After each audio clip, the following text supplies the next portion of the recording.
Salut tout le monde et bon retour. J'ai des nouvelles importantes de Guinée aujourd'hui.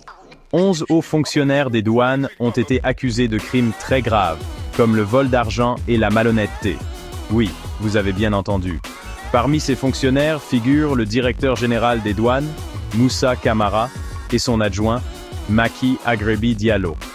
Ils sont accusés d'avoir collaboré avec des compagnies maritimes pour détourner plus de 700 milliards de francs guinéens. C'est une somme énorme, environ 76,7 millions d'euros. Vous pouvez le croire. C'est un événement majeur dans la lutte contre la corruption en Guinée.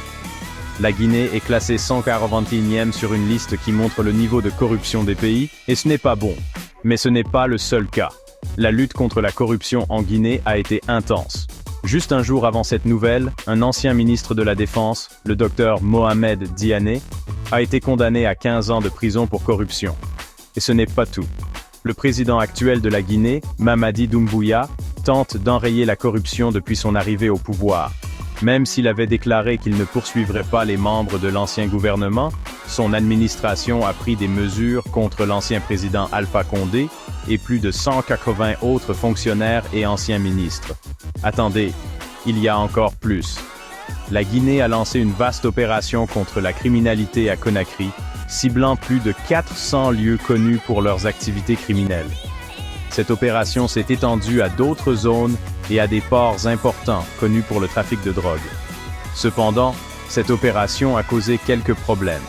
De nombreux Sierra-Léonais ont été arrêtés et renvoyés dans leur pays. Cela a suscité des inquiétudes quant au ciblage des personnes en fonction de leur origine. Les autorités guinéennes affirment que ce n'est pas vrai et qu'elles n'ont découvert l'origine des personnes qu'après leur arrestation, car les prisons étaient surpeuplées.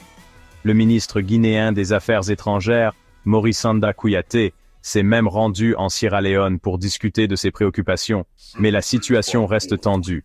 Certains craignent que la Sierra Leone ne renvoie les Guinéens vivant sur son territoire en guise de représailles.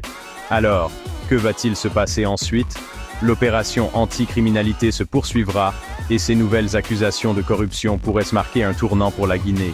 Il s'agit d'une histoire en développement. Alors restez à l'écoute pour plus d'informations.